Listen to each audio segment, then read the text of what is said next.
Hi అండి. శివరాత్రి బాగా జరుపుకున్నారా? మేమైతే పొద్దున్నే లేచి ఇంక గుడికైతే బయలుదేరిపోయాము. నేను లేచి రెడీ అయిపోయాము. ఇంక పిల్లలైతే రెడీ అవుతున్నారు. ఈ లోపైతే అన్ని రెడీ చేసుకుంటున్నాను. పొద్దున్న 4 గంటలు లేచి ఇంట్లో పనంతా చేసుకొని ఇంకా పూజ చేసేసరికి 5 అయిందనమాట. ఎందుకు అంత టైం అయిందంటే ముందు రోజు 7 వారాల పూజ అయితే చేసుకున్నాను కదా.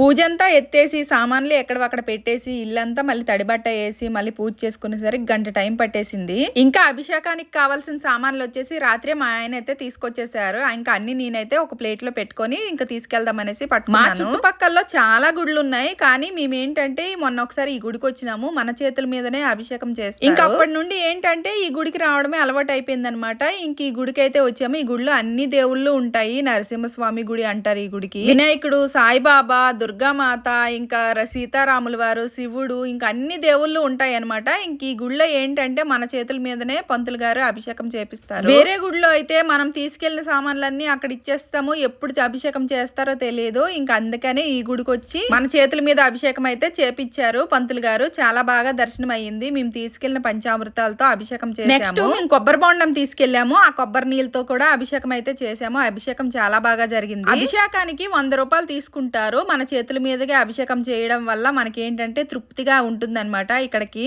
వస్తే గనక మేము మాతో పాటు ఇంకొక 4 అయితే చేసాము. 8 మందిము ఒకేసారి అభిషేకం చేసేసాము. అభిషేకం చేసేటప్పుడే కొంచెం ఏంటంటే పంచామృతాలతో అభిషేకం చేసిన తర్వాత కొంచెం పంచామృతం తీస్తారనమాట. అది కొబ్బరి బొండం అభిషేకం అయిపోయింది. ఇంకా కొబ్బరికాయ నీళ్ళతో కూడా అభిషేకం చేసిన తర్వాత మంచి నీళ్ళతో ఇలా రాగి చెంబుతో మంచి నీళ్ళతో అభిషేకం అయితే చేసి శివయ్యకి శుభ్రంగా ఇలా కడిగేస్తారనమాట. ఇలా కడిగేసిన తర్వాత విభూతితో మంచిగా ఇలా విభూతి మొత్తం రాసేసిన తర్వాత పువ్వులతో అలంకరించిన తర్వాత నిండుగా కనిపిస్తున్నారు శివయ్య. చాలా బాగా కనిపిస్తున్నారు. ఇంకా పువ్వులతో అలంకరించిన తర్వాత మనం తీసుకెళ్లిన పండుకాయ ఆ శివయ్య దగ్గర పెట్టిన తర్వాత అగరవత్తులు వెలిగించేసి ధూపం వేసిన తర్వాత ఇంకా హారతి అయితే ఇచ్చేయాలి. శివయ్యకి హారతి ఇచ్చిన తర్వాత మేము కూడా హారతి తీసుకొని ఇంకా బయటకైతే దండం పెట్టుకొని బయటకైతే వచ్చేసాము.